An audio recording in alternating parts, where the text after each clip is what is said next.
And as soon as I opened the closet, there was a little meth head pointing the Colt 45 right at me.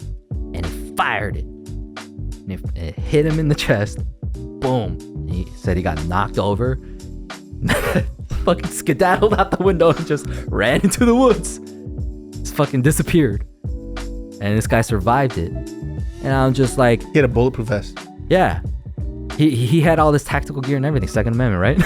Holy shit. I said... In 5, 4, 3, 2, 1. What's up, everybody? Welcome to another episode of the Genius Brain Podcast. What's up?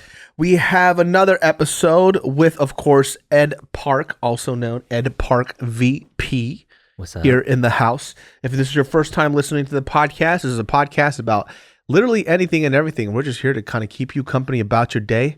I'm a former stripper and also a belly dancer, if you guys don't know. If you're only watching this on video, you clearly know I'm lying. But we were just talking to Ed about I sent him this link, or I might not send him the link, but there's just one Korean series where it's a thriller, right? And the thriller series is about this family who is going through hard times, and they get accepted into this church, right?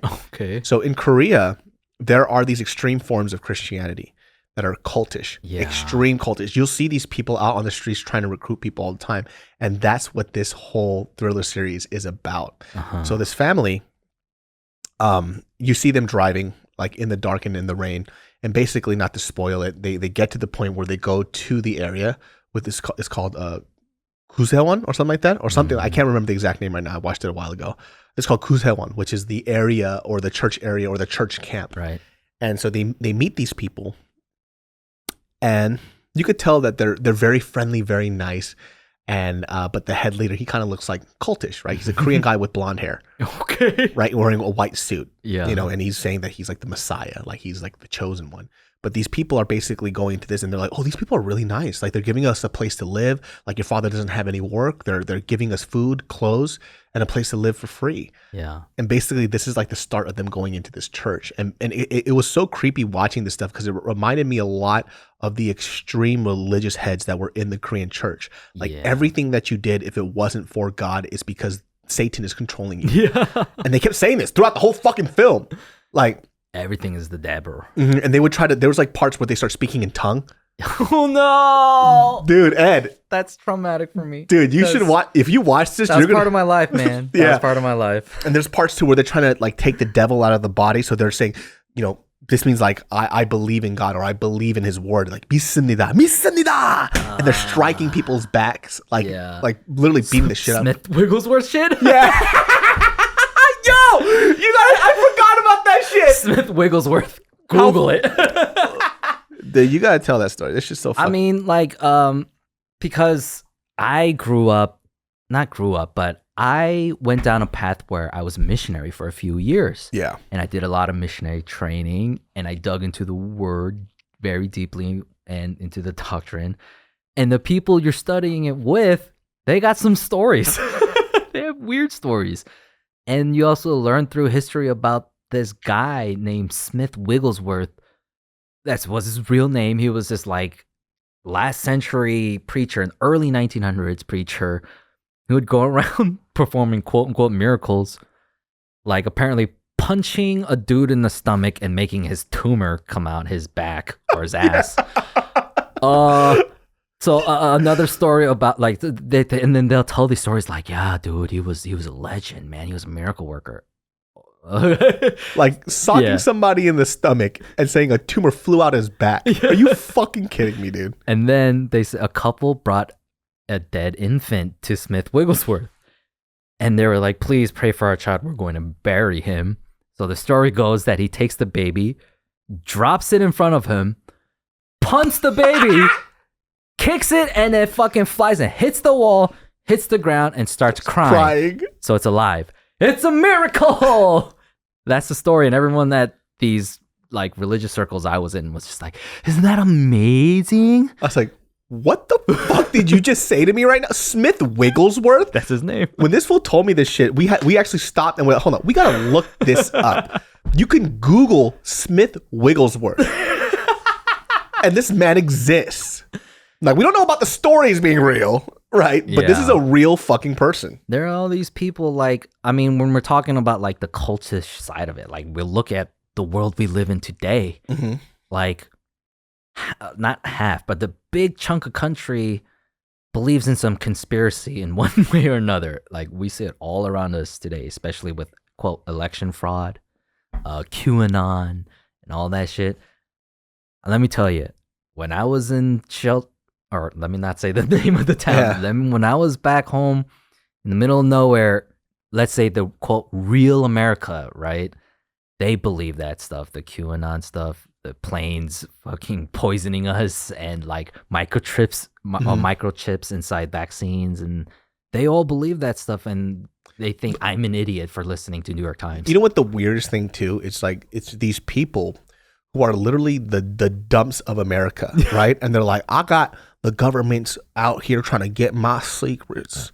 Of what? How to skim a possum in like fucking 10 seconds? What do we need to know from you? What are you talking about? They don't really care about you. The NSA might be listening in, but what about you is so like important? Yo, let me tell you this fucking like, when I was working at my parents' store, you know, when I was younger, like I wouldn't really talk back a lot, right? Because I was kind of timid and scared. But when you get older, like, you're in the store, like, this is your store, right? And I started getting really comfortable with it.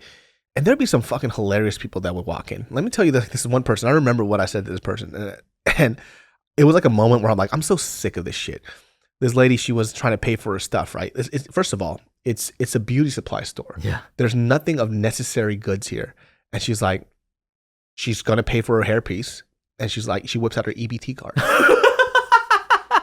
Right. And I'm looking at it, I was like, ma'am, you can't pay for hair stuff with your EBT. You can't even pay for hot food. Yeah. She's like, why not? And I'm like, that's not how EBTs work. This is not a necessity. You can't pay for hot food with this. Why the fuck do you think that you could pay for your fucking, 21-inch weave or whatever? Like, what the fuck are you thinking right now, right? And I'm like, yo, you can't pay with an EBT. Yeah. Right? And she's pissed at me.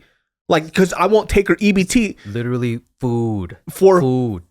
Yeah. Right? And I'm like, yo, this lady is tripping right now, right? Like, at the most, I'll let you buy diapers with it, And she's like, fine, whatever, right? And then she's like, I give her the machine, she puts in her debit card, right? Yeah. And she stops. And right before she's about to press in her number for her debit card, she stops, she looks at me, she goes, try to look at my number. I'm like, bitch, you just try to pay shit with your EBT. How much money is inside your fucking bank account right now? Right? And she goes, oh, you think you're so funny. I was like, am I trying to steal you just try to pay for your shit with an EBT card. What? If I wanted to take your identity, I'd kill myself, dude. Like, are you kidding me right now? The fucking audacity. Dude, I mean, you know what it is? It's entitlement. Yeah. Even though these people are broke or whatever, they have this really weird sense of entitlement. So like, this guy came in, he wanted to buy a Foster's. Foster's are those big fat pint cans. And it's $3.49 plus tax. This motherfucker brings $3.55 in nickels. And I'm like, there's tax, dude. And like, look, I'll take it if I can. Look, it's money. Money's money, right? Yeah. But it's not enough, And he's like, what? Look, I work hard and I come here all my life to pay for this. And I'm just like, you come here all your life and you like, I'm supposed to take your nickels? So that you have that entitlement. Yeah. You still don't have enough. And there's tax. If I don't charge you for the tax, I'm in trouble. Yeah. The funny, dude, everybody knows this, right? Like, if you worked at any joint in the hood, people never understand what the fuck tax. Like, I'm telling you straight up, every fucking time, man. Like, people didn't understand the shit that I would have to go through. Because number one, people would think that we were rich. Yeah. Because we have this business. Oh my god. And I'm like, I'm poorer than you. I don't think you understand this.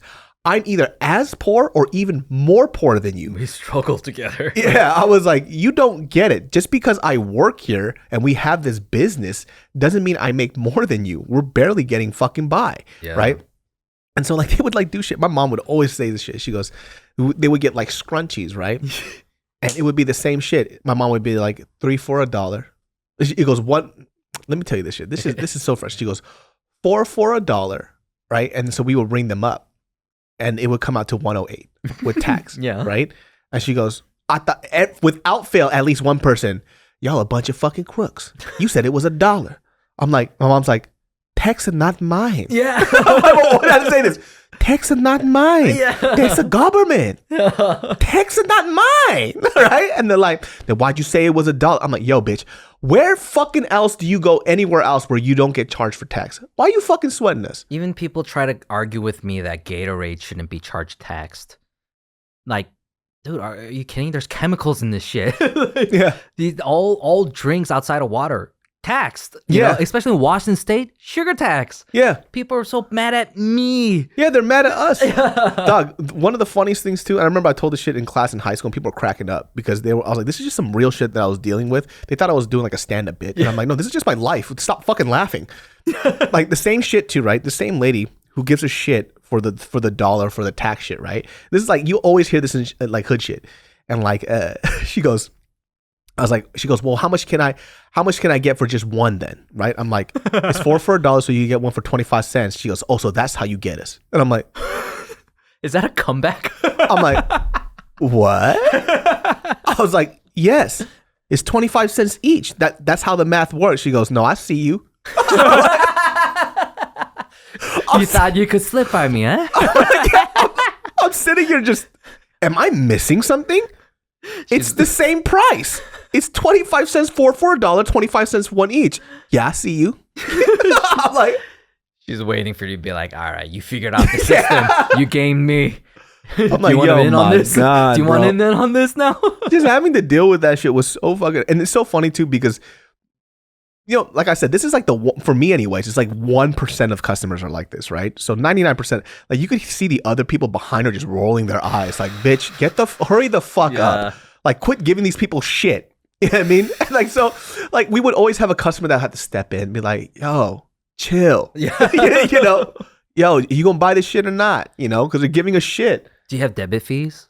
Yeah, we have debit fees. Debit fee. Oh my God. And how much complaining was there for that shit, dude? And we always told them too, it's like, look, anything under, yeah. We pay it up front, actually. You know, with the credit card companies, they charge us. Yeah. Right? So we lose every time you give us a debit card. Yeah. That's why all these stores have, you know, fees. Yeah. And they just call me a thief. They call me whatever. And there was same thing. One point where there's this line, and this guy's like, "I'm calling the Better Business Bureau. You can't do this. Charge me for debit fee." And there's a line going out, and even the people in line was like, "Guy, like, we all have debit fees. Are you from this state?" Turns out he wasn't. He was from Oregon. You know? Of course. They're not taxed. Yeah, they're not sales taxed. tax. That's why they don't know that shit. But you come to our state and complain about our taxes? What are you doing here? Why do you think we go to Oregon to buy cars? Yeah, because you guys don't have a fucking tax. Yeah. That's hilarious, dude. But yeah, I think just seeing the small world out there, like for those people, that is their world, that is their territory, that is so like I guess that taxation part of it means a lot to them more, because at the same time you look at our world today in poverty, they don't have much, but then they're getting taxed as fuck too, right? Yeah. Like people at our store, they live in a whole lot of poverty and drugs, a lot of meth addicts, man. Yeah. Like, so I had this employee. His name's not Jim. I'm just gonna call him Jim. Yeah, just for the story's sake. Yeah. So he's a good kid. I don't actually know how old he is. He looks like a teen, but he's got a full mustache. He drives a lawnmower to work to my store every day. Get the fuck out of here. No, he souped up his lawnmower, his riding lawnmower, and he comes to my store. He does not. He drives a like Hank Hill. Yeah, like Hank Hill, a fucking lawnmower, and he comes to my store every day. I did not hear this part. This is fucking nuts. And so the way this guy, sorry, what kind of fucking white trash shit is this, dude? No, for real. This guy shows up, and first day of work, I'm like, all right, so let's work on stocking, right? You put shit on the shelves, and so This podcast is brought to you by CBD Farmhouse, my friends. If you haven't tried CBD products, you should give it a go, because for me, it has helped me so much with my anxiety, and when I train, it helps me with my soreness. Specifically, one of the products that I really enjoy right now is the freezing roll-on. This one specifically, my God, anytime I'm sore or if I have joint pain, because I kickbox a lot, like recently I hit the bag really weird and I hurt my wrist, I put this on, and in I'd say a minute or two, I could move it again, and it felt really great. I don't know what I'd do without these products, and trust me, not all CBD places are made the same. This place specifically does a lot of their stuff, or if anything else, all their stuff in-house. So the quality control of their products is insane, and I need consistency when I purchase stuff like this, because I don't want to get a product that's good one day and the next order it's bad. You will never have those issues with this company. I love them. If you guys want to try CBD Farmhouse, all you have to do is go to cbdfarmhouse.com, and at checkout enter brain, and you'll get 15% off any order that has non-sale items. That's 15% off. All you have to do, once again, is go to cbdfarmhouse.com and enter code BRAIN to get 15% off today. I'm showing him the Coke's, bottle. So here I put the Coke in, Diet Coke here, Cherry Coke here, and Fanta here, and whatever, Coke products. And I leave him to it. I go to the register. I come back 10, 15 minutes. It's a fucking rainbow in there. Everything's huckled as shit. It's just mixed. I'm like, yo, hey man, you put Coke Zero and Coke together. What are you doing? And he goes, oh, I'm sorry, I'm colorblind. No, what? It says diet. It says zero. It says Fanta, grape, orange. He just by color, he's just put it all there. It's bless his soul, dude. Bless his soul. He's trying his best. And okay, so moving on to stocking beer. This guy, I don't know why, but takes out the beers out of 6-packs, throws away our 6-pack cases, and puts all these individual single beer cans in cases. Oh my God, dude. Dog. So he's learning. And I find it so funny that I just pictured this part where you're like, they're all the colors. He goes, I'm colorblind. Yeah. And then you go, but the words are there. I can't read. Yeah. It's like, oh, he didn't finish school. I don't know if he went to school at all even. I don't know. I know he didn't finish. But he was a good kid, and he showed up just a when sweet he had kid. to. He's like a good person. Oh. This is his world. That's all he knew. Yeah. And now this store is where he's getting employed, because you know what he was doing before that? What? Diddly squat, doing nothing, hanging out with this militia, shooting his gun and his rifle, hunting squirrels and deer and elk and whatever. Oh my God. This is living. It's like hillbilly stuff. He has nothing to do but that. And then we gave him a job, and if I gave him $5 more than what he should get paid, whoa, I don't deserve this. Oh, what a sweet guy, dude. He's a really good kid. So one day he actually shows up late, and I'm not gonna call him. I'm not gonna blow him his phone. He's whatever. He's a grown person, yeah.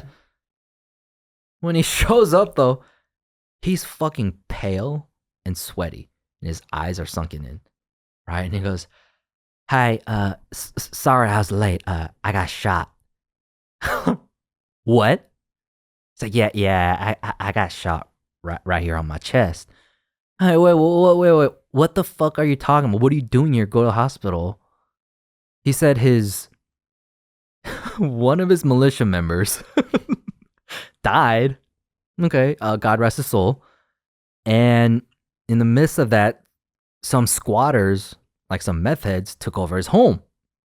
And so he and his friend and his militia got their shit together. We got this. Yeah, they got it. No, as he's telling this, I was like, yo, stop right there. Why didn't you call the cops? He's like, we're a militia.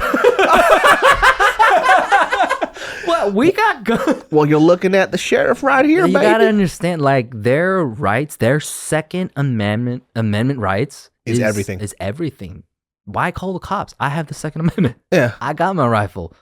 So the militia, his militia, they set up a perimeter. We set up, this is how he's telling it, set up a perimeter around his house, and we all went in, and I had the duty going through his bedroom. And he goes, I know that he has a Colt 45 on his bed rest. And it wasn't there. So I had my gun ready. And I checked the room. And as soon as I opened the closet, there was a little meth head pointing the Colt 45 right at me. And he fired it. And it hit him in the chest. Boom. And he said he got knocked over. Fucking skedaddled out the window and just ran into the woods. Just fucking disappeared. And this guy survived it. And I'm just like... He had a bulletproof vest. Yeah. He had all this tactical gear and everything. Second Amendment, right? Holy shit. I said, dude, why are you show up to work? What are you doing here? Go to the hospital, man. And he's like, nah, I'm all right. He showed me, he opened up the bruise right here. And he showed me his vest. His like, it was a steel plate vest. Straight up big ass indent with like fucking specks. Like from where it shattered. Where it shattered. Fucking kid got shot and showed up to work. Point blank. Point blank and showed up to work. Wow. Do you know what I'm saying? And he's like, hospital, why? I was like, do you have Obamacare or something? I don't know, man. You got shot. I think he has like a bruised lung. He kept working. He was like, nah, like, I'm going to go stock the beer and I'll mop the floor and whatever. And he's finished, right? He's sweaty. He's pale. I'm like, I don't know what you're going to do. Drink some water, go to the hospital, do something. He's like, I'm all right. I'm all right. He got on his fucking lawnmower. He just goes into a ditch. These people are crazy, man. Look, man, they're good people. It's what like, a good kid, though. Like, he still came to work. Yeah. I was like, I'm so sorry for being late. Please don't fire me. What happened? Yeah. I got shot point blank by a meth head. It's like, excuse me? Dude. Go to the fucking hospital. Yeah. Like I'm not going to take, like, that's one of those things. I can't take away anything from their character and their intention and everything that they're trying to do their best. Like, this kid told me, he's like, you know, I've never seen a gay person in my life till I came to this store. I'm like, my store? In the middle of nowhere is where you get exposed to the world, dude. I feel like I'm in prison. This world exposed you to gay people. A fucking gas station. Yeah, a gas station. He looks at you, he goes, how long have you been a faggot? I was like, yeah, we don't say that, and I am not gay. Yeah. Could have fooled me. That. Like, I've never seen like real, like gays. Ever. Just with that. Yeah. Guys. He went like this with the wrist. He said, I've never met a, guy. That's crazy. Yeah, and so even when I had to have him like help move a freezer from my store to my mom's house in her garage, when he got to my mom's neighborhood, which is a 20-minute drive, he's like, what is this place? I've never seen this place before. Like, dude, you live 20 minutes away. I guess he doesn't get far in his lawnmower. My lawnmower can only go about 18 miles, so seriously, it's kind of hard getting around. It's like that's his whole world, just like a 5-mile radius. How fucking nuts is that, dude? Can you imagine that him driving like 20 miles to work is like him going to like Uzbekistan? Yeah. You know? It's like, what is this? What are those things on your face? It's like, they're called glasses. They fix my vision. What do you mean? I'm saying some binoculars on your eyeballs. This was like Amish now. Yeah. I eat like twice a day. Dude, yeah, he straight up has a flip phone and everything. Oh, flip! Oh my god! He doesn't need fucking apps for anything. He just needs to call his mom or his militia. I want to meet this dude just so I could give him regular stuff and record his reaction. You know what I mean? This is an iPhone 3. You know? It's like, my god, the screen. Where's the buttons? Oh man, I'm pretty sure he doesn't have Netflix or Wi-Fi. Like, honestly, he's just out there, one with nature. So what happened to him at the store? Did you guys still keep him on, or did he? He actually, one day, he was doing some work and he had brought his backpack to work, right? And my mom had a weird intuition, just a weird one. And out of curiosity, she checked his bag, and there was a carton of Camels. You know, and a carton of cigarettes ain't cheap. Yeah, it's really, really expensive. You know, and my mom too was just like, so disappointed, huh? Disappointed. But Look, every single employee we've ever had has stolen from us, and this was a good kid. Yeah. And he was just one of the bunch again, right? Mm-hmm. And so my mom let him work like all day, and then at the end of the day, she called him out. Oh, what did he say? Like, come on. And he got bright red apparently, and was just like, no, this is my friend's cigarettes. Like, he told me to hold him. Like, she was like, why would a cigarette smoker tell you to hold his cigarettes when he wants his cigarettes 24/7? Yeah. You know? Yeah. And it was just excuse. He couldn't come up with a good one, let's say. And my mom couldn't trust him anymore. Oh, and so you know sad. what? It was sad. It ruined him. It was so yeah. His mom would come by every now and then. Yeah, really misses. Oh, cut that. His name's not Jim. I'll believe it. Yeah. Yeah, Jim really misses this place. You guys were like a family to him and whatever. But it's like, you stole from us. I know. He was like, well, he steals from me too, so he must have really liked you. He's actually stolen from me quite a few times. And then a few months ago, my mom called me. She was really worried. She was like, the detectives, like police came. They're looking for him. And they won't tell me what he did, but they're looking for him. And she just feels terrible, you know? Oh my God. There's like those little things like, this guy, this gas station is the entire world. That's crazy. And a little thing like that flipped his world upside down. Yeah. You know what I'm saying? And now he's out wanted. Did something. Did something. Something's all we know. Oh my God, dude, that's so nuts, man. That's what I'm saying too. Like when I sometimes like hear these stories, I always, it's good perspective for people because like we're so quick to judge human beings, right? Like we look at somebody like that, like how can they live in squalor like this, blah blah blah blah. Like they're, you know, I even said like trailer park or whatever. Yeah. These are like jokes that we make, but they're still human beings, you know. And it's crazy how small his world is. We're just like something 10 minutes away, working at a gas station, actually gave meaning to his life. Yeah. You know. Oh yeah. It's like this is a whole new world. It opened him up as a fucking human being. Imagine if he just actually went into the city of Seattle. He would have been like, am I in the future? Yeah. Like, holy shit. And he learned a lot through me, like just telling him on a weekly basis, this motherfucker said this shit to me. This guy called me a gook. This guy called me a chink. This guy did da. And he would see how people would attack me, you know? And he didn't know what to do because, you know, they don't know what to do. Yeah. And it would just be like, you know, calm down. Let's all be okay. And then I have that time of being like, if you were here by yourself, do you think they treat you the same way? Or do you think it's because I'm here? You know, and at least he wouldn't say nothing, but at least he gave it a thought. Yeah. You know, for these guys who don't understand like racism, at least, you know, he's in his young 20s, I'm assuming. I really don't know his age. But everybody learned about MLK, and that's as much as he knows. Yeah. That the world is not racist. But when I'm showing him, actually, you know, you guys are. Yeah. You know, that's so crazy. I'm sorry. This image of this colorblind hillbilly riding around your area in a souped up lawnmower is as fucking ridiculous. With an AR, with all these weapons, everything he needs. But with the kindest soul, and he just makes one mistake. He was a good kid. Yeah. Great kid, to be honest. Like, hard worker, willing to learn, knows he doesn't know nothing, but don't matter to him. He doesn't have a cat. I mean, I really wonder what he did. Hope he didn't kill somebody. I hope too, but we're talking about militia, Second Amendment rights, gun collection. Yeah. I hope he's okay, dude. I hope too. That's why my mom called me. Yeah. Is that's as much as she knows, and she just felt like, you know, I hope he's okay. Yeah. That's about it, you know? Yeah, my parents used to try to hire people too, and I think like after the second employee stole, like we can't do this. Like this is it's more stress to have somebody else on than for us not to, because it's hard to trust people. And it was even for us to actually one of our relatives that were working for stole from us. So it's like that was their last straw. Yeah. They're like, dude, even our own fucking family is like skimming off the top.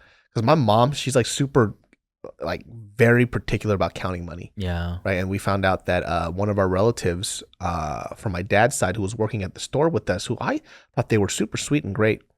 I told my mom about this. where I remembered I just came into the house and I see my mom screaming at the top of her lungs at a relative.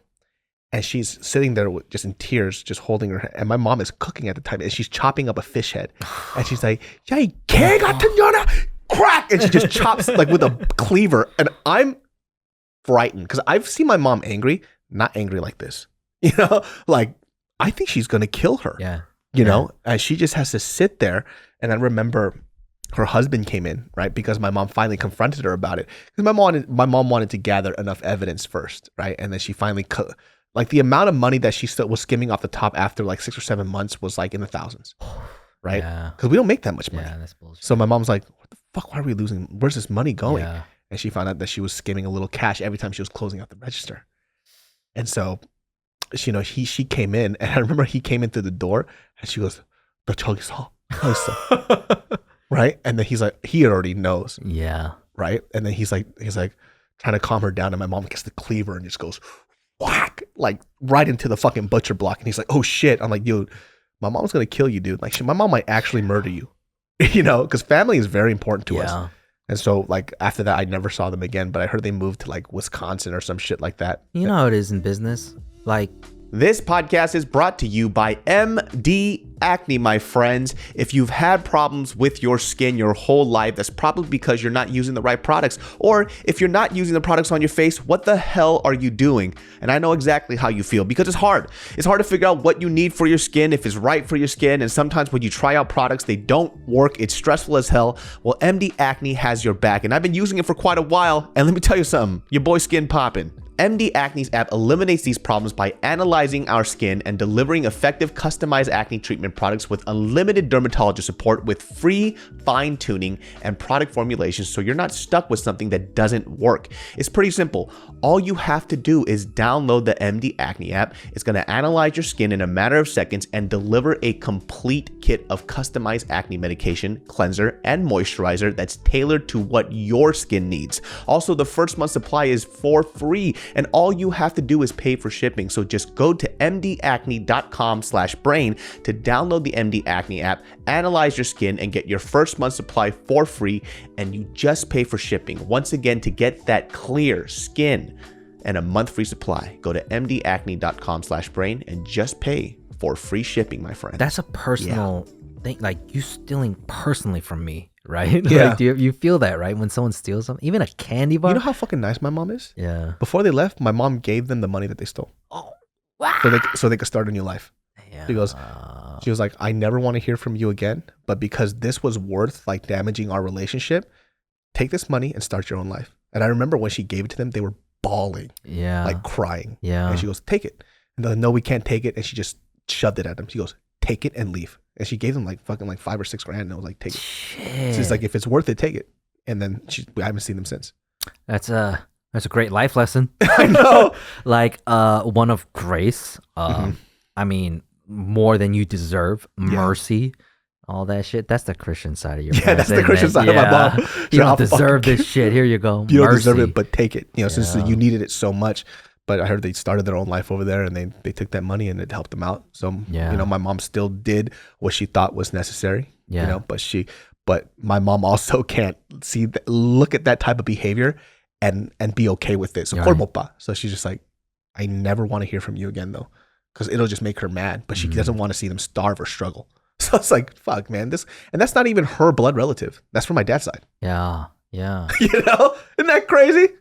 Yeah, I mean, the stealing thing. I caught a guy stealing a case of beer. Let me just say, I ended up in court, having to testify for self-defense. Wow. So, this is exactly how I told the jury and the jury and the judge, prosecutor, the defense. Like, I'm in court telling this story. Minding my own business.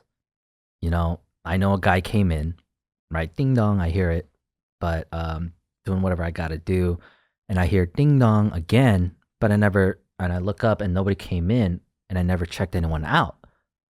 So I checked the security camera, and this guy is carrying off a case of our most expensive beer, you know, and as I watch him walking out. He drops it. I hear he just fucking slips out of his hand and he breaks the case of beer anyway. And he picks it up and I watch him in the video, security camera, and he puts it in his car. I'm like, all right, that's it. And I ran out there and I confronted this guy in the car. I held his door open and I said, where you going? And I see the beer in the seat. I was like, that's mine. That's my beer.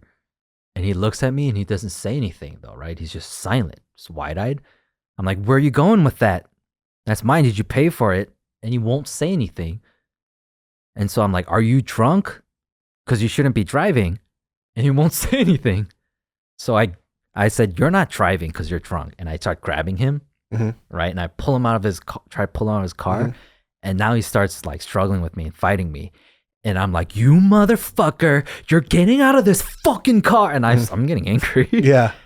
And then he won't get out. So I don't know why. I grabbed his foot. I took his shoe and I threw it across my parking lot. I don't know why. I don't know. Now you can't drive. That's exactly what I said. I don't know why I knew this would work because he's drunk. I said that. I said, now you can't drive. He got out of his car. It's like, well, how'd you know? Yeah, that's what made him get out of his car. And he walked to go get his shoe so he could drive with his shoe. I don't know. So now he's out of his car. And all I'm doing now is just shoving him out, like preventing him from getting in the car. Because he's like drunk. He's drunk. And I'm like, you're not going nowhere. You can't drive and you stole. And like, sit down right now. Yeah. And he's just kind of wrestling with me. So I'm just shoving him, right? And he's trying to fight with me. So now he's getting really physical and grabbing my shit. So I get physical and I trip him up with my foot behind him and he falls over. Yeah. And as he's trying to get back up, I put him in a rear naked choke. And then I squeeze him pretty hard like this. And so my mouth is right next to his ear. And I'm like, you need to stay down or you're going to sleep. You hear me? You're going to sleep. You hear me? And then he goes, okay. So I let go and he went, ugh. And he passed out. He passed out. And he shit his pants. Oh my God. He is drunk as fuck. Shit his pants. So while he's passed out, I run inside to grab the phone to call 911. And when I come out, he's up and now he's fighting two elderly people who are trying to keep him down. Two 67-year-old people. And they're trying to like keep him like, hey, where you going? Like, stay down. And I come out there and now I'm on 911. And then I'm talking with the dispatch and I'm telling her what's going on and my address and everything. And I have this guy wrestled down. So yeah, I have this guy down. Blah, blah, blah, shit smeared all over his ass. Yeah, shit's on his ass and everything. And I put my knee on his chest and he's like wrestling me because I have him down. And then he fucking grabs my dick. So when I told this story to the jury, right, I said, and then the prosecutors like, asking me what happened because they're charging him for theft. And then, so I'm telling the story. And then what happened? Well, then he grabbed my penis, and then someone in the jury started laughing. Well, because the story is so ridiculous. Yeah, and the judge gave the jury a stink eye order. You know? She was pissed. But this motherfucker grabbed my dick and twisted that shit. Yeah. And you could see it in the video.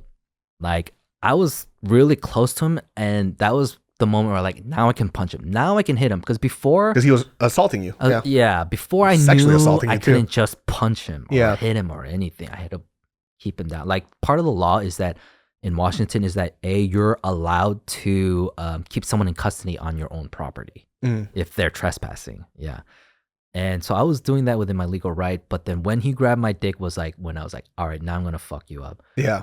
And he was this close to me. So instinctually, I threw my elbow at him. Yeah. And just wham, right over his eye. And he fell over. And when I grabbed him again, I had actually cut his eye open there. Yeah. And when you see blood, it's like, that's it. That's the target. Yeah. And so I hit him again on his eye. And then he started covering up. So when I'm on 911 with the cops, I say, hold on. And I put the phone down and I use my left hand to grab one of his arms, and I just started grounding and pounding him. Yeah. I hit him in the eye, and then he covered his eye, like where I already cut him, and left his nose and mouth open. And I just smashed into it, and it felt like punching a rotisserie chicken. It just crunched under there. Oh, wow. Right? And then he went, "Stop!" Yeah. That was the first time he said anything. Yeah. Because he wouldn't talk or anything. And so, like, all right. But I punched him one more time just for grabbing my fucking dick. And right there, like a second later, the sheriffs showed up and they arrested him, you know? And then, holy shit, like, all this is happening. Like, my hand got bloodied up from it, and my adrenaline is fucking raging right now. And he's just out now on the floor, and the cops are arresting him. And these people kept coming in. It's like, "Hey, can I buy some scratchers?" And oh my God, dude! It's like, "Hey, man, I need a breath." Yeah. He's like, "Nah, I just need a." I almost got my fucking penis torn off. No, have you been in the position where your adrenaline dumps and you just want to cry? I don't know if I cry, but the adrenaline dump, I get sleepy. Yeah. I just get nauseous. Yeah. Yeah. I'm like, the cops are there, the EMT are there, they're arresting him and cleaning him up because I broke his orbital bone, cut his eye, and his nose is broken. Yeah. And these people, like, all of a sudden we had a fucking rush of customers. And I'm like trying to check these people out, and I'm like, yeah. The adrenaline The barfing dumping. part of the adrenaline rush is the worst part. And then I'm like, it's 389. Like, Gook, get your shit together. I started crying. Yeah. With the adrenaline dump and everything. And then, like, I'm sorry guys, you guys need to go. Yeah. And I called my mom to tell her what happened. She's like, "Yeah, close the store. Just close the store." And am I gonna get my cigarettes or what? Yeah, they were Stop, like, you're crying. I just want some cigarettes. But what happened was, those people who saw it, they were witnesses. They witnessed it, Yeah. right? That fucking spread like wildfire. Yeah. This town is small. Yeah. So months later, I'm in Walmart just picking up shit, and it's late at night. It's probably 10 or 11 p.m. And everyone's blue collar there, you know? Yeah. Everyone is wearing dirty Carhartts. Mm-hmm. You know, it's like, if you have clean clean Carhartts, you're a poser. Yeah. Right? Yeah. So trying to be like one of us. yeah. How dare you? So super late at Walmart. I'm waiting in line. There's a guy in front of me, and there's another guy in front of him. And this guy just turns around, just makes small talk. "Hey, how's it going? How's your night?" It's like, you know, long day at work. He's like, "Yeah, me too." Pulled out 15 hours. I'm like, "Hey, man, I pull 15 hours at my store too." He's like, "Really? Yeah, what store?" I'm like, "Yeah, out there." He goes, "Hey, aren't you that guy that beat up some fucking drunk dude?" Yeah. Like, I heard him. I'm like, "Whoa, wait a second." Yeah. I'm at fucking Walmart. Like, that word spread around. Yeah. What I found out was, the sheriff, whenever people would fuck up, Mm-hmm. he would show them my Instagram and be like, "This guy's gonna make you famous." One of the sheriffs was being a fucking bro. That's hilarious. And when people would fuck up at my store, Mhm. he'd be like, "See this? He's gonna make you famous." Oh my God. And that's how people around town found out about my Instagram, Wow. like my social media. He's like using you guys as a warning. yeah. It's like, hey, keep your shit together or this guy will fuck your ass up. Yeah. It's like, yeah, I don't want to do that again. It was traumatizing. Yeah, dude. So, like, oh my gosh. I mean, but I kept telling you how this shit never ends, right? Like, Yeah. I'm at court. I'm telling this story, you know, and I tell it to the judge and jury, and then I'm called out for the defense to get. They ain't got nothing. Defense got nothing, because the guy, admittedly, their case is that he doesn't remember anything, and I'm the one who has the testimony. Like a very detailed Yeah. testimony with video. Yeah. And he's lost it. You know, Yeah. he lost the case. So they call me back in if I want to say anything before they sentence him. And the thing was, honestly, like, what happened after I beat him up, the cops told me, like, yeah, we're not going to take him to jail. We're going to take him to the hospital.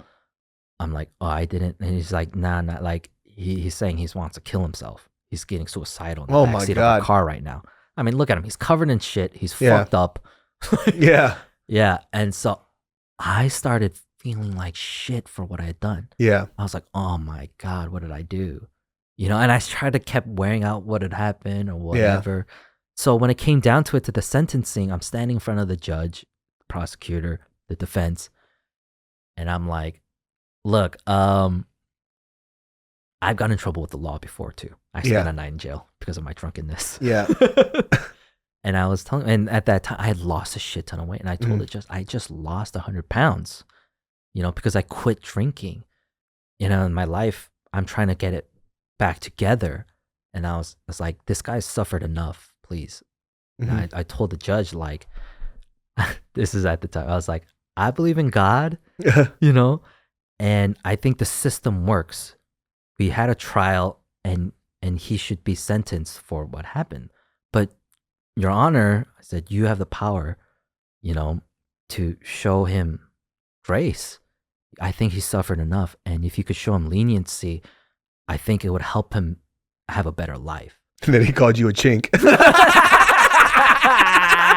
That means that he goes, everybody starts clapping. They're like, I don't need your pity. Chink! Like, oh, well, never mind. You just take him away. But man, the judge started crying. Oh, really? The stenographer started crying. The person who's yeah. And then the guy's lawyer started, the defense lawyer started crying, and even I was getting choked up. Yeah. And the lawyer was the lawyer who sentenced my dad to 14 months in prison. Holy shit. And she saw me and recognized me, and I was like, I went to jail too because I had substance problems. Yeah. And I'm getting my life back together. I lost all this weight, and I'm working at my store and whatever. I didn't know that was the judge who sentenced my dad to jail. Wow. And she recognized, because I fucking look like my dad. Yeah, you look just like your dad. Yeah. And I was saying all this, and I didn't realize this. And so she commuted his sentence. Like, the fines he had to pay, he made it like, it could have been tens of thousands. It went down to like $1,000, and he only had to pay $25 a month. Oh, wow. You know, and all his sentences that he had to serve, he had to serve 2 years. Oh, wow. She commuted it. And yeah, just suspended it. Do you know what happened to him after? No. His defense lawyer came to me after and shook my hand. She was like, thank you. Yeah. Thank you. That motherfucker couldn't look me in the eye and just walk by. And he's ashamed. Yeah. But at the same time, you know, I felt good. Like, look, I've been in that very same fucking courtroom where my dad got sentenced. And now I'm in there on the other side, as in the prosecution side. Like, I know what it's like. Yeah. To sit in the defense and have nobody, you know, there for you. I wonder, like, what happened to him? Like, how did he get to this point? You know what I mean? Yeah, I think the defense lawyer was saying, like, he's from Seattle. He lost his job. All this, it's just a spiral of shit where he lost his job. And that's why he wanted to die. Yeah. At the time where he committed the crime, he was living in a tent at his ex-girlfriend's in-laws. Jesus. Ex-girlfriend pitied him so much that because he was homeless, that he lived on their lawn in a tent. Jesus. And then this guy was an alcoholic and decided to steal beer from me, and then I fucked him up. Yeah. I mean, come on, man. Does he have to spend 2 years in jail after that? Like, he needs help. He needs a break. Yeah. And that's what I was asking for. And yeah, she gave it to him. And I walked it out of there feeling like $1 million, you know? Like, man, something great happened. One of the sheriff deputies, the guy who showed up, grabbed a big fat handshake, like, did a good thing in there. You're a good man. Prosecutor shook my hand. I told you, the defense lawyer said thank you. I went over to Fred Meyer in this fucking town to go to their little rinky-dink Starbucks. And I went to court, so I'm dressed up, right? Yeah. And this lady in line was like, you're not from here, are you? I'm like, huh? She says, you don't dress like you're from here. And I'm like, oh, I feel good because I had to dress up for court, right? After that, I go back home and I go back to my store. I pull up, I get out of my car, I'm walking in, and then I hear, faggot! Oh my God. And I'm like, huh? And I turn around and look, and this fucking meth head who gives me shit all the time, he's got a mohawk with a Joker, ha ha ha ha, tattoo on his head. My God, just methed out all the time. screaming out of his white van, like with the windows down. I look at him again the second time. He goes, "Faggot!" Oh at my me. God. Because I'm dressed up for court. And I'm like, yeah. Well, I assume that's the way it's supposed to end out here. Yeah. Like, I feel great. Thank you for Thank that, you. you After fuck. all the things that I want to give back to this community, this is how it is. I think this is why my fucking shit spiraled out.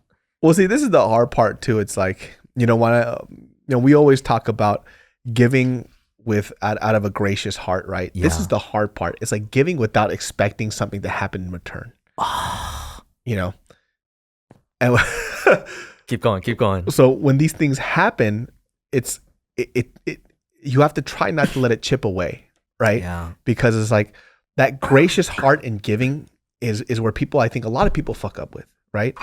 My dad taught me this very early on, right? And he taught me this by teaching me how to give money to people, right? He goes, if you're like, for example, like I've had friends who have borrowed money from me, right? Not a problem. And what my dad always said too is like, when you give to somebody and you always expect something in return, you're setting yourself up for failure. Yeah. So if you are in a position in your life and you could give money to somebody, that means that's money that you can give away and not think about it. If you're giving it away and you need that money, then you shouldn't have given it away in the first place. So I think like the act of doing a good deed should be done just in the good deed itself, right? Yeah. And it's hard because we do feel good when we do great things. And sometimes when we don't get that reciprocated back, it makes us feel like we wasted our time. Right. Right. It's like, why the fuck was I an altruist when this person's a piece of shit back to me? Yeah. This is what I kind of want to like ask you. Like, maybe it's not money, right? Yeah. Let's talk about gift giving then. Okay? Because this is where I have a problem. When you give someone a gift, right? Do you give it away out of your abundance, or do you give it because this person needs something like this and they could be a good steward of this and actually grow out of I mean, I think it really depends. Gifts to me were always odd. I actually don't like giving gifts and I don't like receiving gifts because it's not because of this thing of where I think like, oh, I don't want somebody to pity me. I'm not that dark. Like I don't need that shit. It's just, I always grew up in a household where where my mom made me feel like you always have more than you need. So why do you keep getting things? So I like giving a gift to somebody is always hard for me. Not because I don't want to give it to them. I just look at somebody and I always think like, you have a lot. Dog, you have a bus pass. Yeah. Why should I give you anything? Yeah. I'm like, hey, life's really good. Yeah, life is good. Life is good. Yeah. I got a bed. Yeah. I get to sleep by myself all of my life. It's fantastic. By the way, we both love Nacho Libre. Yeah. One of my favorite comedy films of all time. Oh, shit. And so like when I try to give somebody gifts, I think obviously I go through the typical tropes, right? It's like, do they already have this? Yeah. Would they like this? What would they enjoy?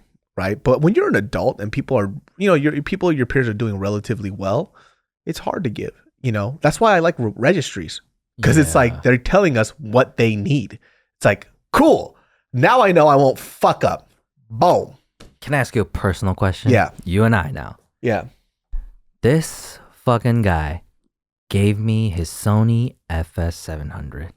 Yeah. And I shot 3 things with it in 5 years. What do you think? I kind of weighed myself heavy on that. Like, you gave me this awesome camera, but I never utilized it to its maximum potential. I don't care because I gave it to you. It's not mine. It's yours. So what you do with it is up to you. I don't like to give somebody something and hang it over their head is one of the worst things an individual can do. I fucking hate that. Hate it. I hate it. I hate it. You know what I mean? That's me. Because it's bad for you. It eats you up inside. Once it's gone, right? I'm not talking about too where somebody's like, man, dude, I can't pay my bills, I can't feed my family, and the next day I see you at a strip club. Yeah. Like that's different. That's like you lied to me. You know what I mean? But when I gave you that camera, it was because I'm like, you're out there in the middle of nowhere. You're a filmmaker. Here, if you want to use it, you can use it. If you don't, whatever. It doesn't matter. But even the gesture of giving you the camera, it felt good, right? It made you feel good. Yeah. We're done. That's what it was for. Whether you choose to use it or not is completely up to you. You know what I mean? Because that's not on me. Yeah. You know what I mean? I don't want to hold that over your head. I had just had this like guilt. Like, man, I don't know what the fuck to do with this camera. Yeah, you could have shot great landscapes. Yeah. You know what I mean? Like, I don't know. But at least you had something there in case you wanted to. Yeah. Well, that's a life lesson for me because I was a dick about gift giving. Yeah. Mainly because, let's say, I felt justified in my anger towards it, where I gave a friend my guitar. It's a cheap Epiphone. Epiphones are cheap Gibsons made in Korea. Yeah. $300 brand new. Those things hurt your fingers like a motherfucker. Yeah. And someone wanted to learn, so I gave it to them. And I just wanted them to take care of it. Right? That's all I asked, really. Like, because when I gave it to them, I was telling them, like, who's the guitarist for Aerosmith? Tyler Perry? Shit, I can't remember. Tyler Perry. Well, Tyler Smith? Tyler Perry is the black dude. Tyler Oh, Perry's okay, you know about Medea. Something Perry. Okay, something Perry. Aerosmith, the lead guitarist. Tyler Perry, dude. You talking about Medea? Yeah, sorry. Something. But his guitar tech, the guy who makes and sets up his guitars is from Seattle. I went to that guy to install actual Gibson Birchbrucker Pro pickups in it and set it up for me. The guy who fucking does Aerosmith's guitars. And so I gave this guitar to someone because they want to learn how to play guitar. And they tore it apart and wanted to put it back together. And I got offended. Like, I told you, Tyler Perry's guitar tech set this up and put this together. Yeah. And they're like, you gave it to me, And where I was arguing was like, you're not being a good steward of this gift. And their argument was, you gave this to me. It's mine. I mean, that's a little weird situation, right? Like, but that's why, like, I don't give expecting anything. Yeah. Right? Once I give it up, I mean, he's kind of right. It's not yours, right? Yeah. But because you had that emotional attack, I think you're more angry at the stupidity. Yeah. Because I'm not upset that he did that. I'm angry at his stupidity.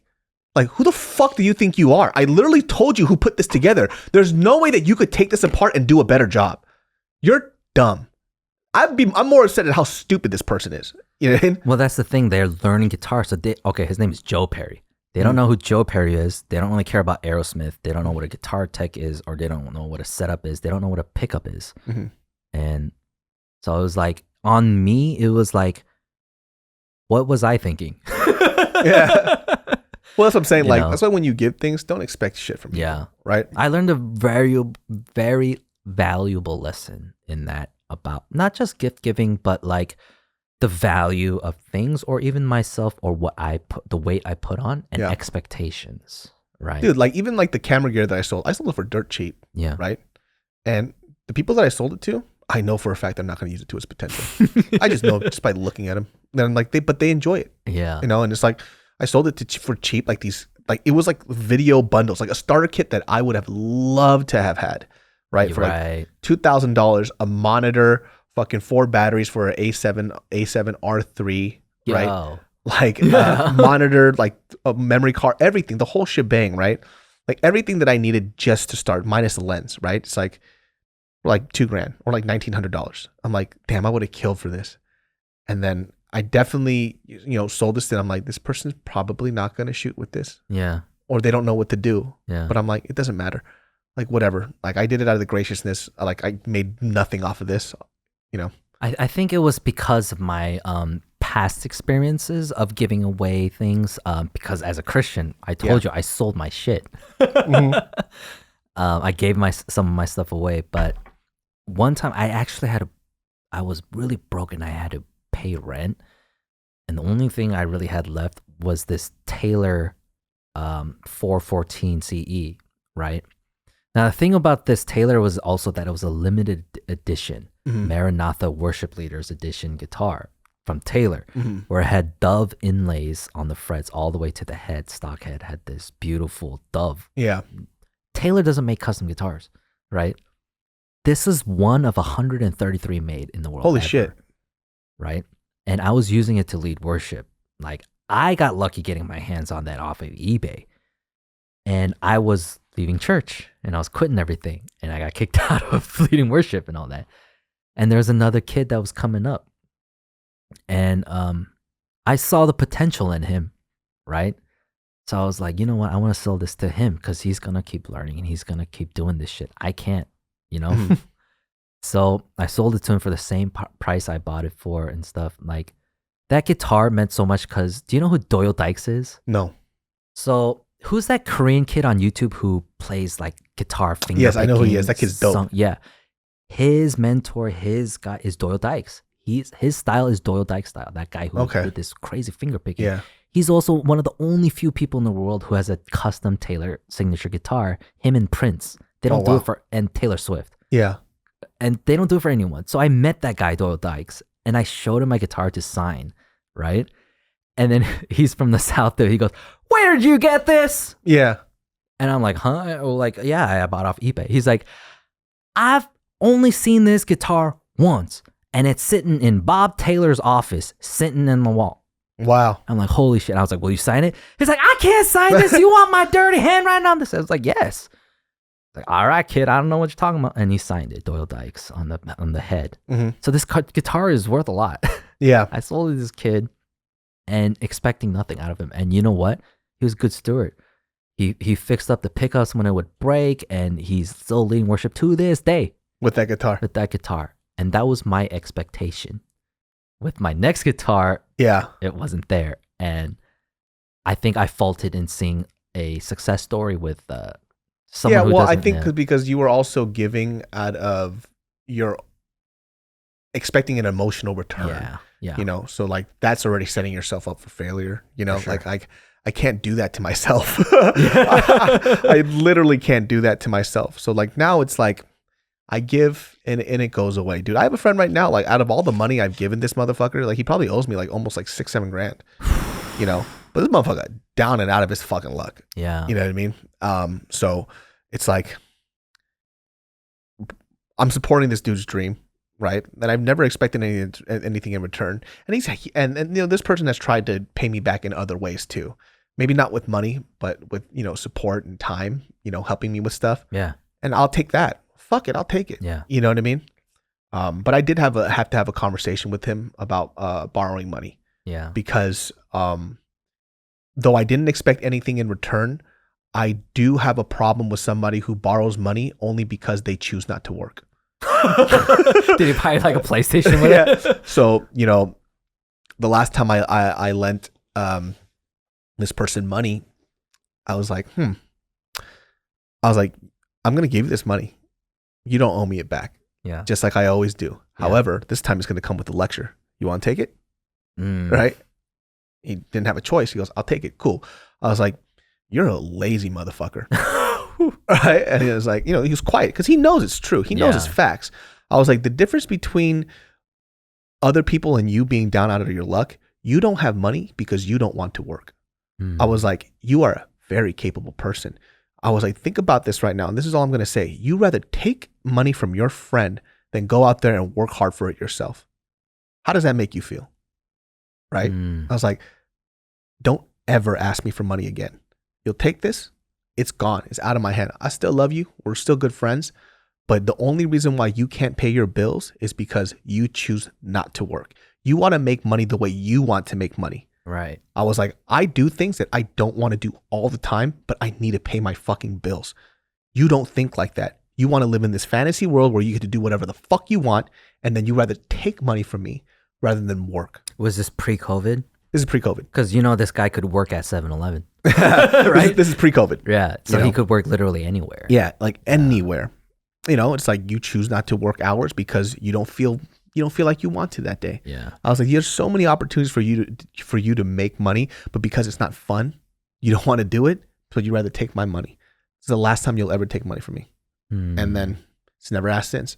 Did he get to work? I don't know. Oh, shit. Not my responsibility. Just I'm not going to lend him money. Yeah. So it's like for him, it's like, you know, we still talk every now and then, and we're still like decent friends, Like I said, I don't hold that against him at all. Yeah. But if he asks me for money, I'm gonna fuck his ass up. Yeah, I mean, Oh man, for some reason that just reminded me of this weird story of a guy who owes money. So this guy, right? Okay, we I don't know when the podcast will go. We talked about my sassy girl yes. and a girl who gets drunk, and this guy has to take care of her. I actually want to ask you: did you ever have to take care of a drunk girl who was just fucking out? Yes. What was that like? Well, first of all, I kind of fucked up. So like, there was this girl. So we were in Riverside, and there was a concert in the middle of the quad. If you guys do UCR, there's that bell tower, and apparently it was called like the suicide tower. So they blocked it off, but people would jump off and kill themselves. Shit. But that's very iconic. Okay, that's how it got its name. Yeah. Right. So, but this girl, her boyfriend passed away. He actually passed. So this is why I never drink and drive, was because of this story. Yeah. He actually passed away not because he was drunk. He was walking home in the middle of the night, and a drunk driver fucking crashed into him and smashed him between a pole. He wasn't drinking. God damn. And apparently he was like reforming his life or whatnot, kind of going on the straight and narrow because of her. Yeah. She lost her boyfriend because of that. That's how my cousin's best friend died, hit and run like that. Isn't that crazy? Yeah. Not even his fault. Yeah. So she got plastered fucking drunk. And so, fuck, dude, like knocked out in the middle of the fucking quad area. I had to pick her up over my fucking shoulder, and she yacked all over my fucking shoulder. Yeah. Then I had a fucking firearm carrier. We took her back to one of our friends' apartments, and this is the funniest story too. So one of the guys, she's throwing up, and she couldn't make it to the bathroom, which was only like a few steps away. So we brought this like ceramic bowl that they had there so she could throw up in the bowl, and then we would chuck it out, right? So Yeah. she wouldn't get it on the carpet. Yeah. Already a disgusting situation, right? We're holding her hair up. One of the dudes is holding her hair up. She's throwing up, crying and shit, right? This motherfucker, as he's the one in charge of holding her head up, he gets a call from his brother, who hasn't talked to in a while. He goes, "Oh shit, let's go over." She smashes her face into the ceramic bowl. And she's like, "Ah!" And I'm like, "Bro, what the fuck?" He looks at me, and as if this is a competent response, he goes, "Dude, it's my brother. I haven't talked to him in a long time." He basically goes, "Yo, what's up, bro?" And this girl just fucking, I thought she chipped her tooth, dude. That's how bad it was. Man. So I haven't told this story to anyone except to one person when it happened. Mm-hmm.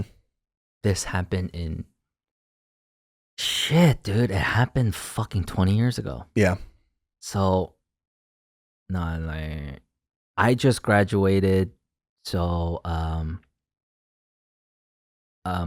a bunch of friends in Tacoma were having this house party, and they this one girl invited me. I was like, all right, I'll go with you. Mm-hmm. And she's a senior in high school. I'm a freshman, so I'm in Tacoma at this house party at her senior graduation party or whatever. And so I show up to this house, and guess who's there? All of the other youth group seniors at my church. Lord. Yeah. All the American Koreans are all there. Yeah. So I'm like, all right. So I don't feel weird. Whatever. Everyone I go to church with is here. This girl gets plastered. This girl gets fucked up, And so to the point where she like is just being wild, and her friends and all those church people that I know, they left. They ditched her. And they were like, "Edward, let's go. Let's leave." How Christian of them. Yeah.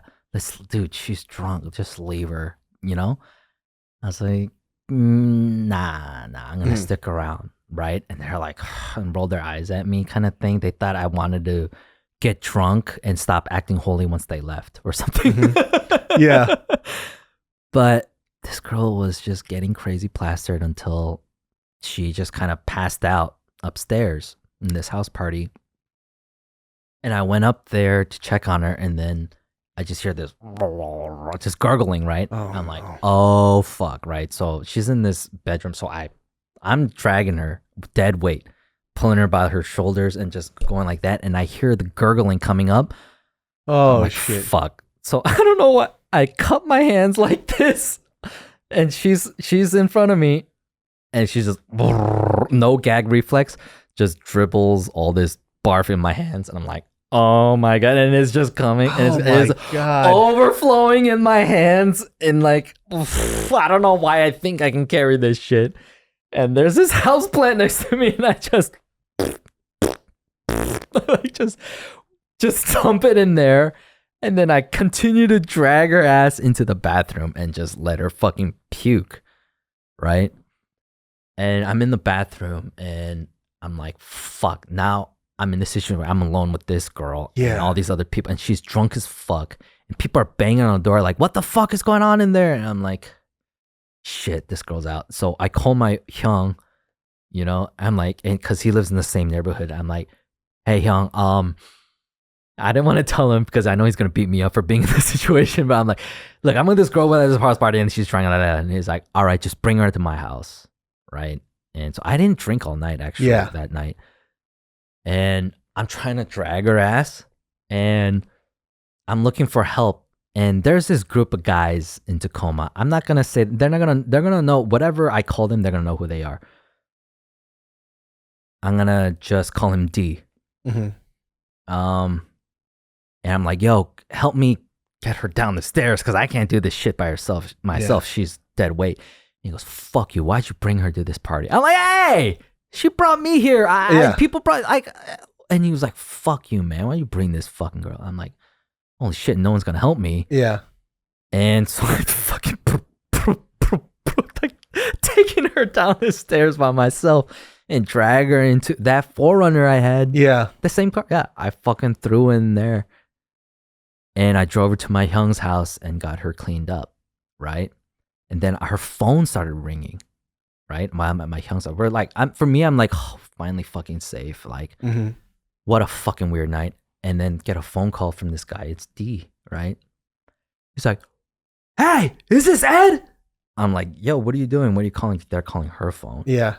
What'd you do? Where is she? Where'd you take her? We were trying to fuck her. And he literally said it. We're trying to rape her, dude. Ha ha ha ha. We were trying to rape her. And I'm like, oh my God. And like, fuck you. We're gonna fuck you up, Ed. We're gonna fuck you up. You know what? Fuck it. They're called the Chuck E. Cheese crew. That's what we call them. Fuck you guys. That's what they said to me. Fuck them. Right?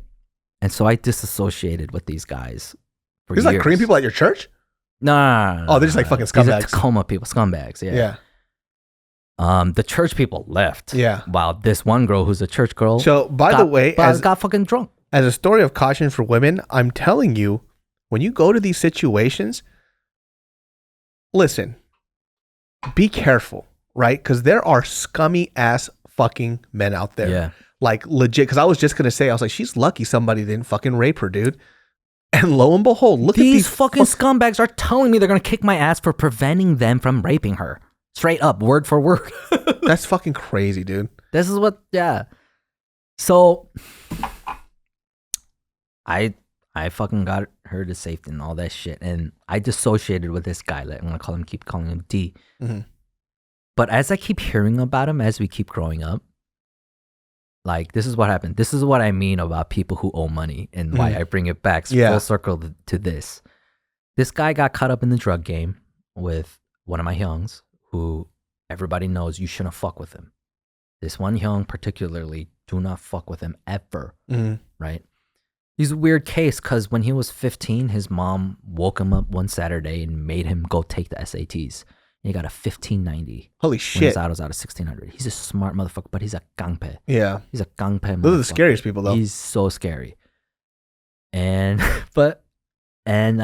he's in the drug game. They push drugs. So this kid D tried to get in it with him.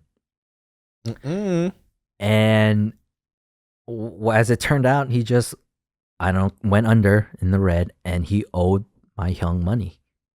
And he never had the money with him. And he was like, look, the next time I see you, if you don't have my money, I'm going to fuck you up. Right? So this guy went MIA for a while. And it then just makes things worse. Yeah. And one time at the PC bang, that crew is chilling in their fucking Acura Integra. This D was in the back seat, and the Hyung was just saying hi to his Tongsang. He's like, "Hey, is that D?" And he told his Tongsang, "Get out, all you guys, you little shekidar, get out." Yeah. And his kid's in the back seat, and he fucked him up in the back seat, just fucking beat the shit out of him. Holy shit. Yeah. And from then on, whenever he saw him, he'd be like, "Do you have my money?" And just fuck him up, right? But it came to a point, because this guy never had his money, right, that my Hyung went to his house where he was in hiding because he kept getting beat up. Yeah. And he knocked on the door, and his parents opened. And he was like, "Hi, you might know me. I have an issue with your son. Like, he and I have a business, kind of quarry. Like, he owes me money. I think you know about it."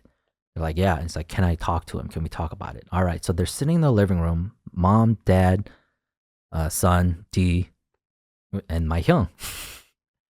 And he told the parents exactly what happened. They had this deal with these drugs or whatever, and he was supposed to have this much money, and he doesn't. And he said, "If I ever see him again, I'm going to beat him up if he doesn't have my money." And his parents are sitting there, and he goes, "Does he have my money?" And he doesn't. He fucked him up in front of his parents. Oh my He beat God. the shit out of them, out of their parents.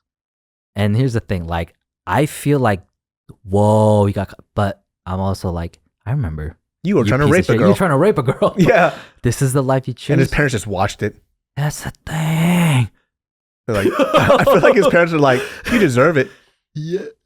Dude, I just know that this story is true. But going back to it, it was just like Pay the your debts, owing people. money thing. Pay your debts and fulfill your expectations. What happened? So what happened to him? Did he ever get his money back? No, I just know, like, he's the type of Hyung I would never be on the wrong side of. Yeah. Never. Even one of my closest friends growing up, like, just wanted some credit for providing the space for him to grow his stock. And because of that, he fucking knocked him out. Oh my God. So at the same time, I'm like, you know what? You try to rape a girl, and I took no fucking thought to you. And after the years, and I hear what happened to you, I'm like, You deserved it. you deserve Fucking it. karma, dude. You Yeah. little piece of shit. Piece of shit. That's what I'm saying. It's so crazy too when I hear like stories like that. That's why I always get. I was like, man, I don't want a daughter. It's like, dude, these guys are fucking nuts, man. So like when I hear stories too, where like these, some guys too, and I've said this before too, it's like, a lot of sane men aren't like that, but there's a lot of shitty dudes out there too. There's something wrong. There's something wrong with that, where there's like a group of guys who thinks it's cool to call themselves Chuck E. Cheese.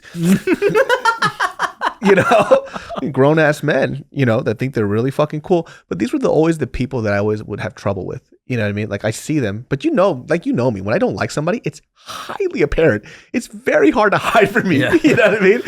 Well, they don't. Let's just say they don't call themselves Chuck E. Cheese.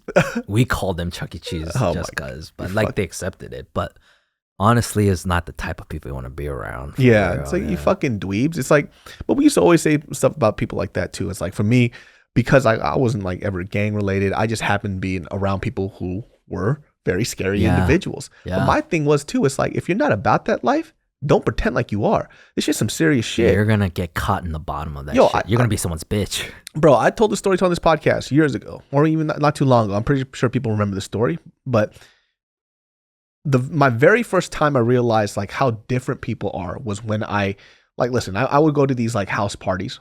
Like I'm invited, not really invited. I'm going with these other people, right? These aren't Korean guys. These are like fucking like Vietnamese, like thugs. And I'm like sitting there, and I remember just feeling like a fish out of water.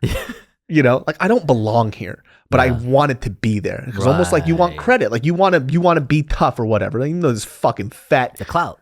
Yeah, little Korean kid with split hair and fucking Coke bottle glasses. Like you clearly don't belong here, guy. Yeah. And I'm sitting here in this house party. And there was this dude and first of all, disgusting house party, because the dude spit on the floor, and this guy spit on this dude's Air Forces. And this dude is a fucking thug. Yeah. Right? He gets up and he's like, "Yo, clean my fucking shoe." Right? And the guy looks at him, he goes, "Fuck you." Bro, I'm talking about, he looked at him, stood up, and fucking like, I don't know the number. I'm gonna make up an arbitrary number. Like 10 people stood up. Like it was a lot, and they were all strapped, and they fucking flashed their fucking strap. And I'm like, I'm sitting there, like pee is coming out of, like a little pee is coming out. Hey, I forgot mine. Yeah. Where's mine? Hey, I'm sitting I there didn't get the memo. I'm mortified, dude. Yeah. I'm like, oh my God, I'm gonna witness a murder Yeah. tonight. I only came here so I could be cool, you know. And I'm trying to be like cool as fuck. Suntech. I'm Suntech, you know what I mean? I'm like, Oh shit. you know, I'm sitting here and this dude punks this dude so bad. He gets on his knees, get a napkin, and cleans his shoe off. You know, and the guy gets up and he leaves the fucking house party. Yeah. You know, and I sat there and they just go back like it's nothing and they're laughing about it. I'm peeing in my fucking pants. You know what I mean? And I'm just lucky that I'm associated with those people. I didn't know how serious it was. And this is what I'm saying. Like, if you're not about that life, don't be about that life. I was on the other end of that. Oh, really? So I was with my friend who used to be my roommate, and he was having this graduation party from, he graduated college, UW. And I used to live in that apartment. So I came over and he was having this party and I got plastered drunk. So I passed out like on the floor. And I woke up because this dude fucking threw a football right at my dick. Oh, shit. Just spiraled it right at my dick. And I woke up like, oh, what the fuck? Mm-hmm. And all these people were holding him back like, hey, what are you doing? Holding him back, right? And I got up angry like, what the fuck is going on? What the fuck? Yeah. And they're holding him back constantly, right? Like, don't do it. Don't do it. He's a nice guy. Yeah. Don't, no. Like, oppa, don't. Like this girl and this other guy and my friend, like, don't. I'm like, what the fuck? Like, everyone's like holding him back. He's a Iraqi vet. Oh, shit. He's have confirmed kills. And he was starting some shit with me. He just want to fuck with me so he can fuck me up. He like PTSD. Yeah, he wanted to rile something so he can fuck me up. Yeah. And my friend saved me by holding him back. Wow. Yeah. That's fucking nuts. So he has PTSD for sure. Yeah. Yeah. He's just trying to hurt people. So even in those situations too, to just be like, know where the fuck you are. Yeah. And who you're fucking with. Yeah. You when I look back at that, I kind of want to put that scene in a movie because I'm in my mind, like it's so vivid to me. I can remember what I was telling myself in my head. I'm like, hey, don't let these people know you're a bitch. Don't let people know you're a bitch. You know what I mean? And I'm trying to sit there like all cool as fuck. In my mind, I guarantee you I looked like I was hard, like kind of staring him down. I guarantee you I was crying. Like, I guarantee you there was some tears coming out of my face. Like, oh my God. You know? Because what am I supposed to, how old was I? Like 15? I'm fucking young, dude. Yeah. I don't know about this shit. You know what I mean? I'm like, yo, what is this? This is crazy. You know what I mean? It was literally watching somebody belittle another human being like that. Because you get caught up in the, let's say, masculinity, the becoming a man, the coming of age. The gang is what fucking is the access to that straight up if you just do what they say. You know, and I think a lot of young kids get caught up in that shit. Yeah, and they kind of like us because we're so obedient. Yeah. They don't really care about us. They like us because we just follow whatever the fuck they say. Right. You know? And then you start to realize this is dumb. like I'm a bitch. But a lot of young Korean kids too think that's the game. Yeah. And then they suck up to you, but like, yo, you don't have to impress me, dude. Like, like, yeah. Sometimes they think that that's the way it is now. But I mean, still it is that way in Korea, isn't it? Like, yeah, Korea, I mean, for sure, like young, you know, and they pour drinks for them and do all this other stuff. But in turn, obviously, like they treat them really nice or whatever. I don't care about any of that stuff. Just get away from me. It doesn't work in this society here. Yeah, they try to enforce that stuff.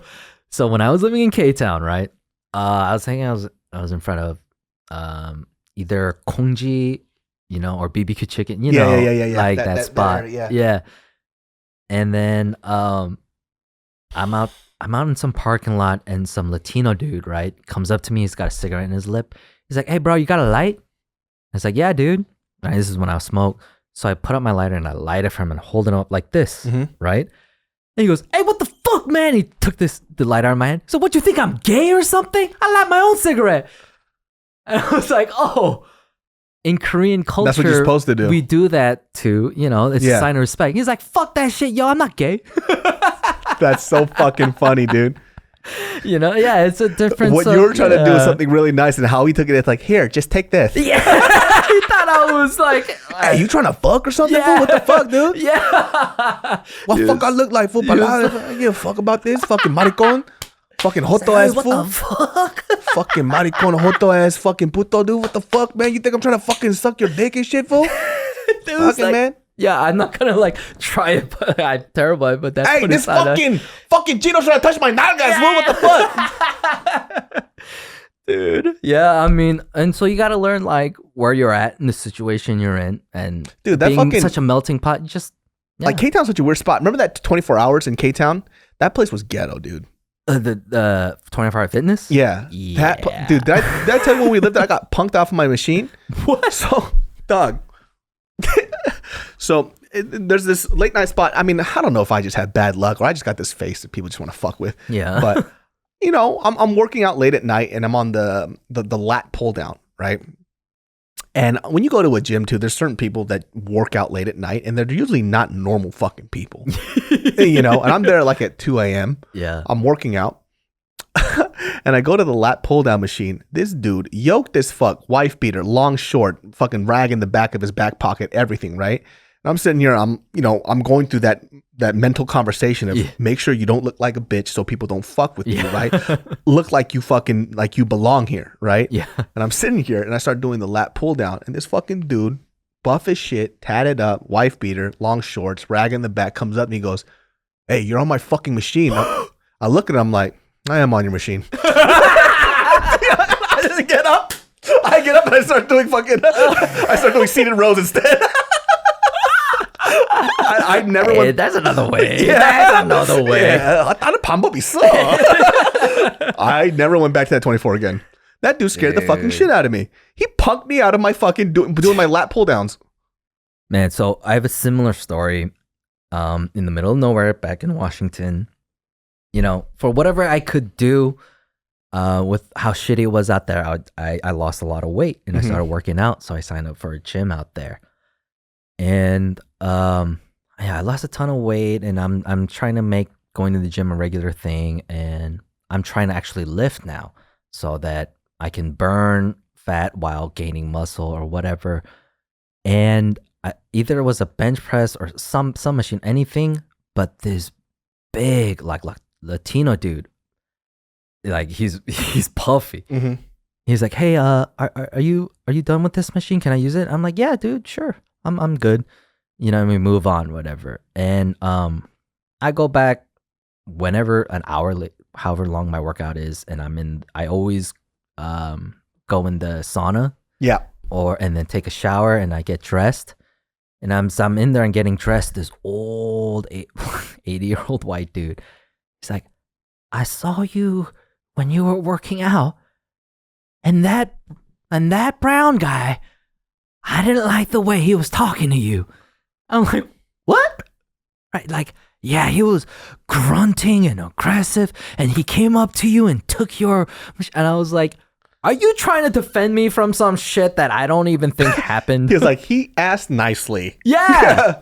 That's what I'm saying about life out there, dude. Yeah. Dude, they just have this bias. Yeah. And like, for me, it was like, this guy was jacked, yoked, and whatever I'm doing doesn't matter with how hard he's going to push. Yeah. I'm going to walk away. This fucking old white guy was trying to like come to my like, "Just let me give you a hug. Are you okay? Yeah. Are you okay? Did he hurt you?" Yeah. Like, he's actually pretty nice, man. Yeah, it was nice. He was like grunting at. I saw how he grunted at you. He pulled a knife on you. I was like, no. Yeah, he he was making shit up. Like, he just wanted to see you get your ass beat. yeah.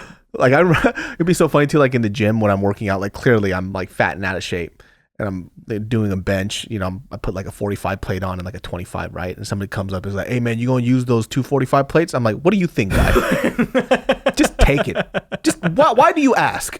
Like, you trying to make me feel good about myself? You know I'm not gonna use this. It's just cordial. Yeah, like I'm on bench fucking 350 pounds. Get this shit away from me, dude. Yeah, like, how nice like, of you. Thank you. You know, fuck. Well, guys, that wraps up this episode of the Genius Brain Podcast. You can find Ed at EdParkVP on Instagram. Ed actually is going to start, or he has started his own podcast. Bible study at Momo. Yeah. So short podcast. You get to hear these fun little stories and you could check it out. Bible study at Momo's. Go ahead and give that a listen. And Genius Brain is every Thursday and Sundays, and we'll see you all next time. Peace. Peace.